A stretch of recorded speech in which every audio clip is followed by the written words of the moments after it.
Hey, folks, welcome to the Battles of the First World War podcast. Joining us today is Mr. Craig DeSteiguer, here to share with us the story of his grandfather and the novel he's written based on that story. I first heard of Craig through his commenting on my social media posts, and I reached out to him, and I have to say I'm so glad I did. We're gonna get right into it because Craig has had an incredibly interesting life, and I want all of you to hear about it. So, Craig, thank you so much for coming on the podcast.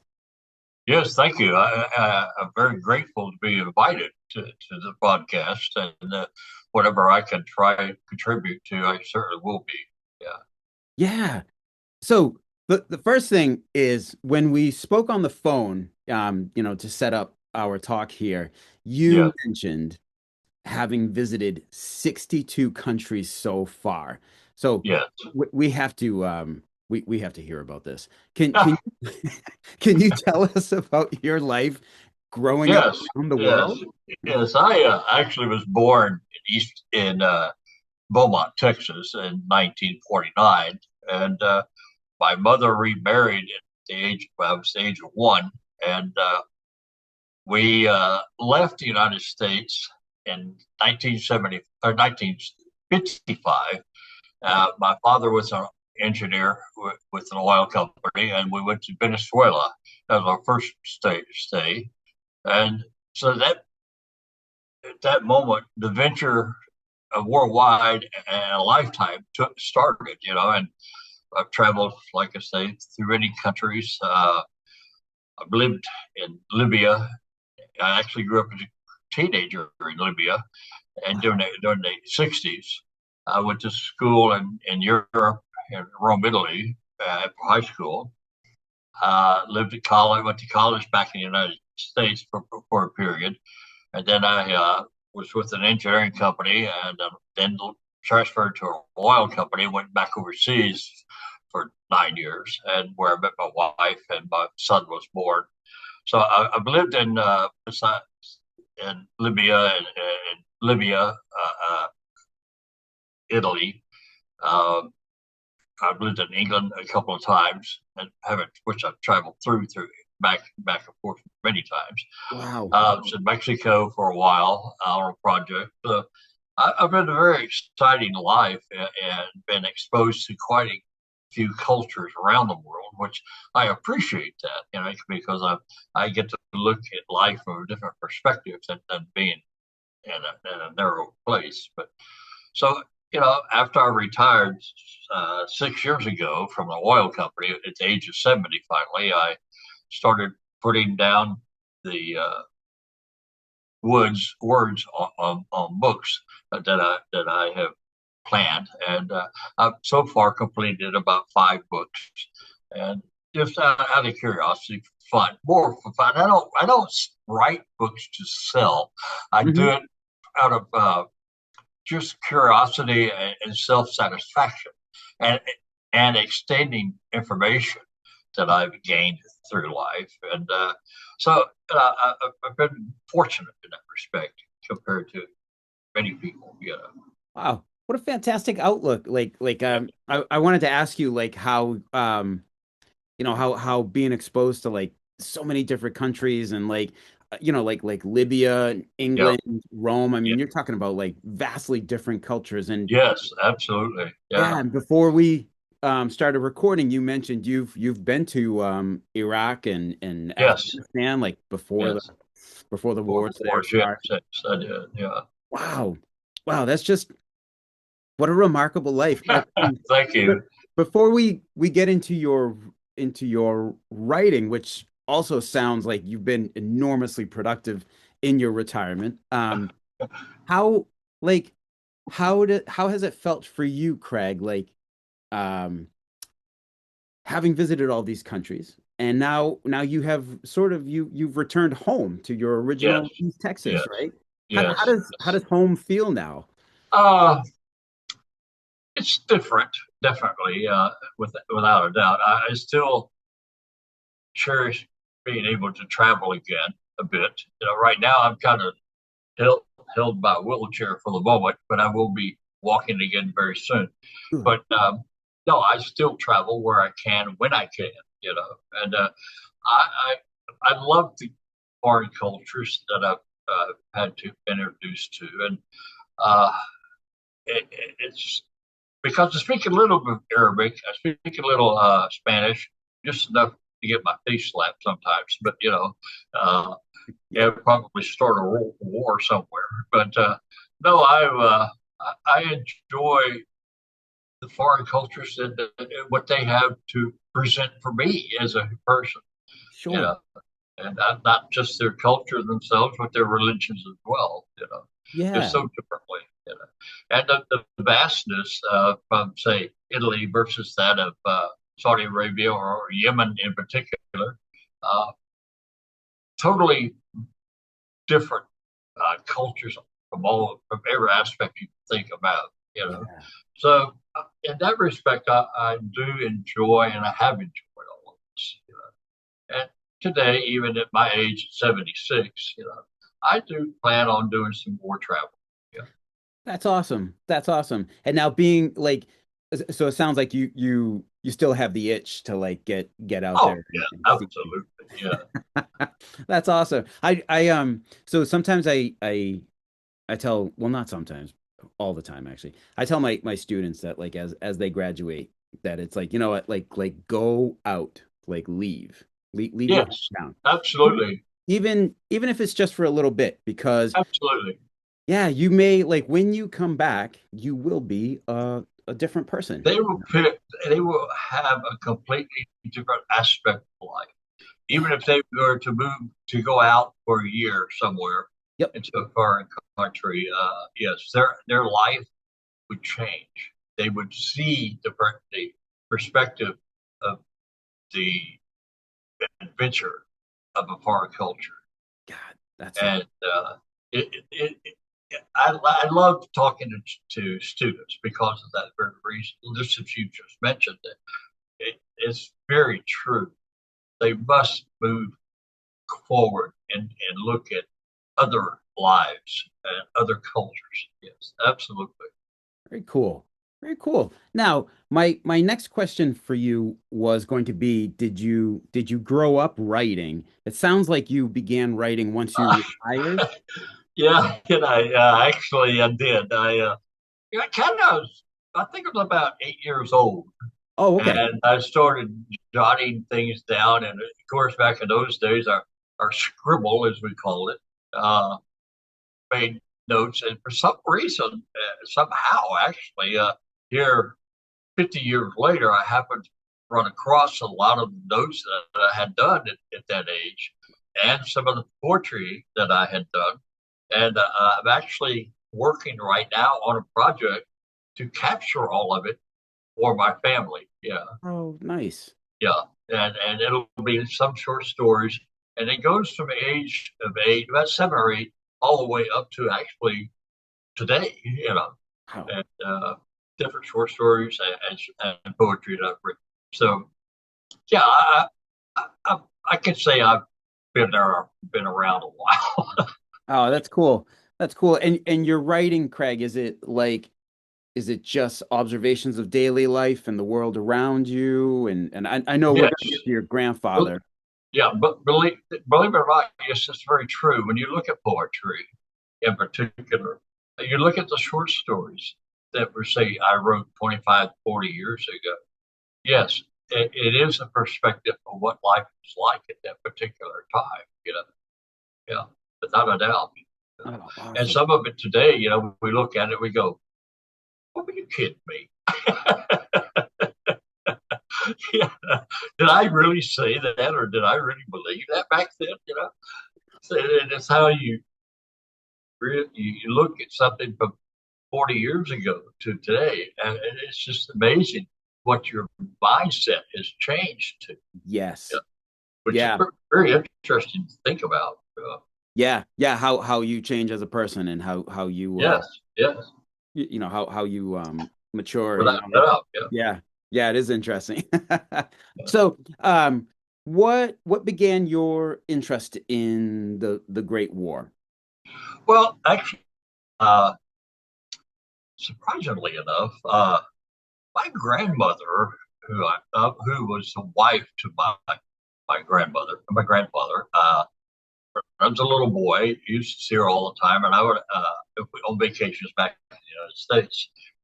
Uh, she would I would ask her questions about my grandfather because I had never met my father and grandfather because he died in 1936. I was born in 1949. So, out of curiosity, what was my grandfather like? And my grandmother would tell me this and that. And so basically, a lot of the story that I put in the book, Loan to the Summer, a doughboy's love story, is based on certain facts that my grandmother shared with me. Um, how true they are, I can't validate that except for take her word for it. But, I knew that information was there. And about 4 years ago, believe it or not, of all things, I was wandering around in the bookstore. And, I'm looking at things and I thought, why am I not writing a book similar to some of these stories about my grandparents? So I literally came home and started drafting out something, and the whole book came together in about 3 months. And of course, I had been to a lot of the places that my grandmother had mentioned, Mm-hmm. and in particular of interest was one of the in the very opening of the book. My grandfather's is riding in a train back in 1917 through East Texas.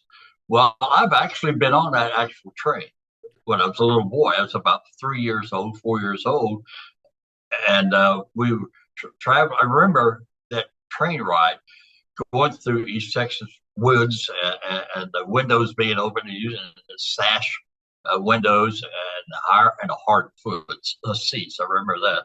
So all of that comes into play as part of the story. Yeah, Sure. yeah. So Wow. it the love story itself, yes, I had to fudge a little bit, but I certainly was not going to mention anything personal about my grandparents in that respect. Now, a lot Yeah. of people ask, I believe a lot of people ask me, well, what was it very sexy? I'm like, no, it's not. It's a love story. You Yeah. know, where's your mind? Yeah. Yeah. But I enjoyed writing it. I really did. And, uh, I knew he had done some poetry work. Okay. Unfortunately, I don't have any of his copies. I wish I had. Okay. Uh, so the portraits in the book is actually my own poetry, Okay. and but it's to help enhance the story because he was a bit deaf after he returned, from what I understand, from World War I, and worked in a part of the library in a little small town, uh, and helping other people and younger students learn how to write poetry. Wow. So I knew that was there, but I wish that I had copies of some of his work. And I think at one time my grandmother probably had some, but I was never exposed to it, Okay. which now here, wish it had been. Sure. Sure. Oh, amazing. So we have your grandfather was John Horace Merriman. Uh, Correct. and what you shared with me was that he was in Company E, 12th Infantry Regiment, and Yes. this was Yes. before World War One. Yes. He was already Yes. serving. Yeah. It Okay. was. I think it was uh, before the expedition left to go to Europe. Yes, from what I Okay. understand. Yeah. Yeah. So what I've so I asked a friend of mine, James Gregory, thanks, man. I really appreciate it. And we found out a little bit, and I wonder if this ties Okay. in Sure. with your information. So, I think actually you wrote this. So, like the 12th Infantry was assigned to the 8th Division during World War One, Yes. but was never deployed. It was actually on its way to be deployed to France. Um, Yes. and was quarantined in New York on account of the flu pandemic at the time, Yes, which at the ties time. in with I think what you were telling me about your grandfather, like that he was severely affected by it. Yes. Um, so my friend James Gregory, like there were some troop movements, and he actually came across a very, very close name in a transport log, and I wonder if there's any connection here. So October 7th, 1918, the transport logs for Company L, 122nd Infantry, 31st Division, listed a Jonah H. Merriman, um, Ah, whose service number was 3966707.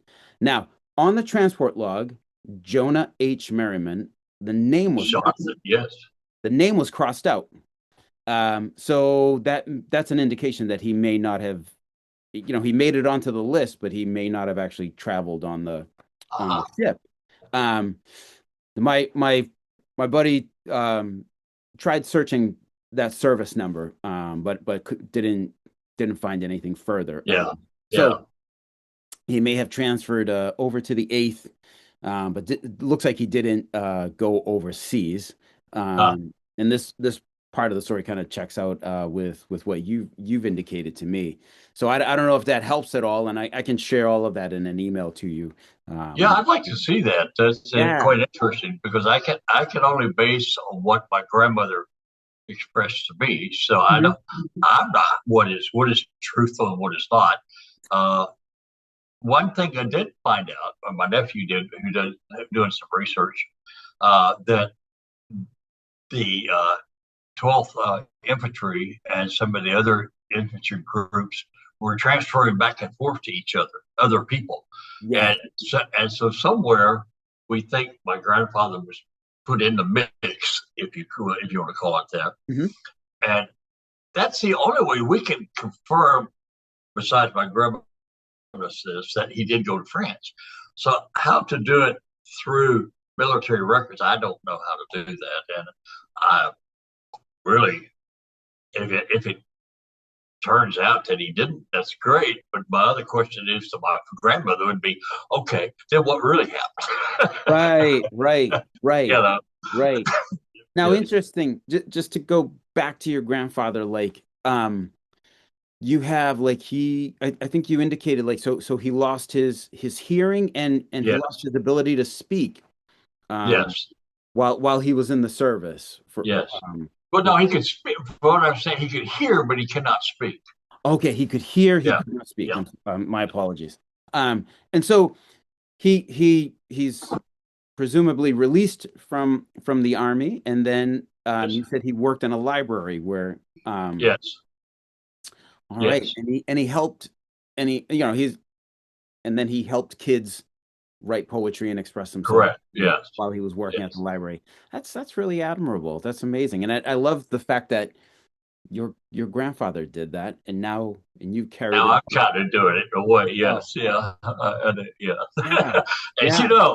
I never thought of it that way through my life. I until I started putting the book together, and I thought, wow, you know, uh, I'm doing what my grandpa actually did because I do even what I today I do it to schools and read poetry at times, sometimes at bookstores. I do, and Mhm.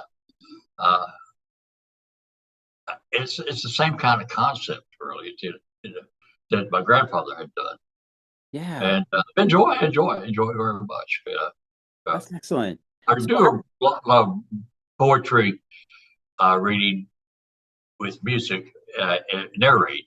So oh, excellent, excellent. yeah, And how did you go about retelling your grandfather's story? So your story is called Loaned blown to to the the summer. Yeah, yeah.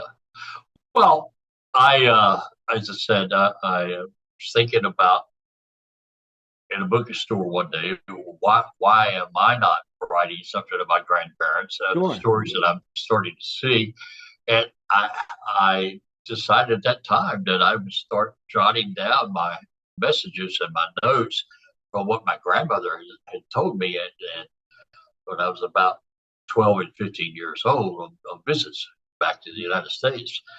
And I thought, why can't I just create a love story to go with it? Something Yeah. that's clean in particular, certainly.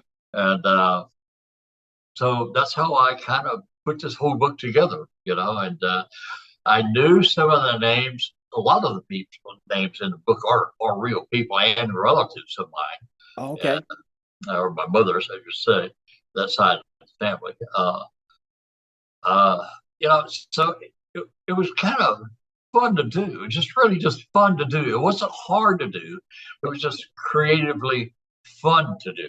Yes, I had to emphasize empathize a little bit, but I managed to get it done, and I enjoyed the story itself. Yeah. So do you pick up from like when you're I mean not pick up rather, my apologies. You start from when your grandparents met and then like his Yeah, time in the yeah, service and everything and his yes. I return. started at that time. How my grandfather was traveling through into East Texas to meet a friend that he knew, and that evening they were out and they met my grandmother and other people. So that's how it got started. Now, I remember some of that was true because my grandmother did express to me that she did meet my grandfather out one evening. Okay. And now I don't ask anything about that further, but Sure. or wouldn't have. But Yeah. I just used the basis of what said to create the story to go with it. Yep. Yeah. Yeah. Oh, amazing. Amazing. Um now I so your grandfather unfortunately like he passed away in 1936. 1936, Yeah, yes. so you get to meet him, and he was rather young. I think around I actually looked up on findagrave.com, which is Yeah, he was 36 years old when he died. wow, Yeah.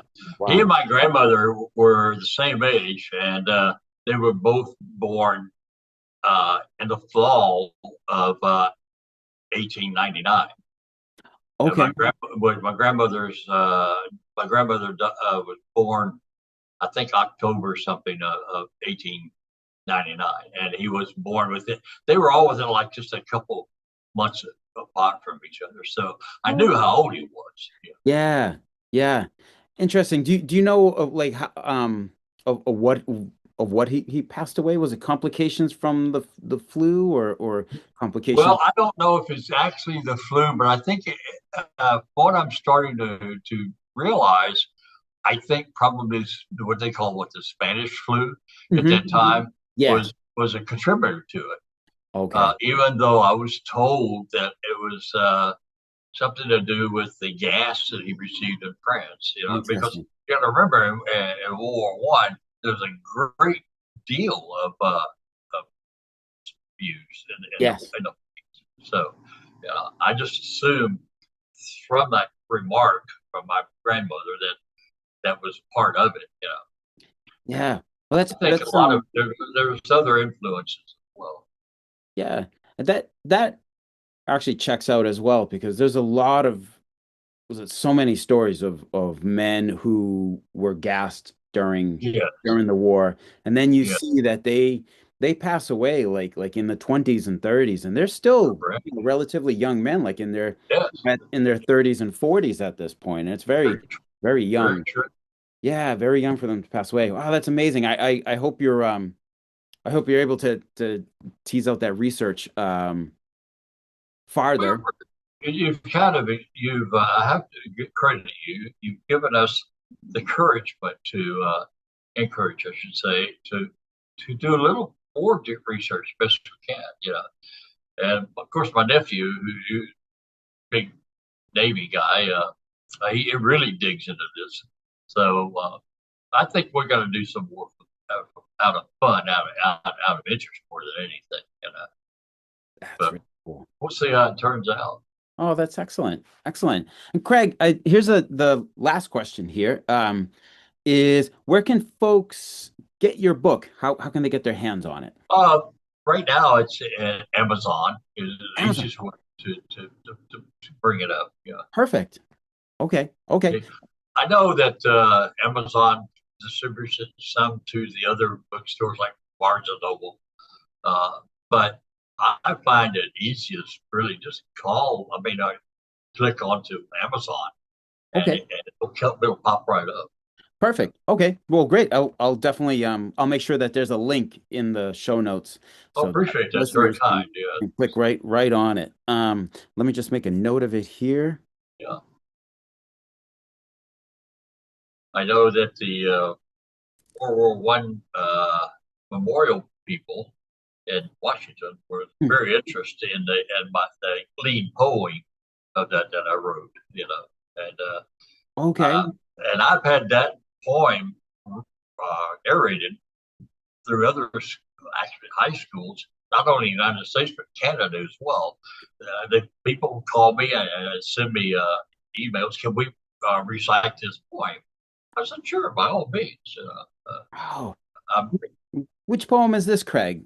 that's the one called "Death in the Trench." Oh, okay. Okay. Yeah, Do you have it do you yes, I have it do. I have it there here. with you? Yeah, it's "Death in the Trench." Let me sing no whispers of war. Let me tear my eyes of all the death that lay. Let me hold the hand of their last breath. Let me pray their soul is gone to home. Let me sing no whispers of war. For when I too come to home, to whisper songs no more of that war.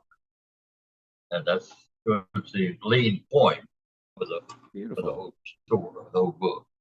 From dedicated basically to the doughboys. That's But I'd wonderful. like it to dedicate to all the soldiers throughout life, of Yeah. our country. Yep. Yep. Wow. Oh, thank you So so I've much. been quite surprised about people really enjoyed that poem, and I thought that's very nice. But No, it's see how great. it goes. Oh, that's awesome. Craig, I'll make sure that we get a link to your book and Great, thank you great. so much for coming on the podcast. Oh, thank you. I've greatly enjoyed it, and if I can ever help out again, let me know.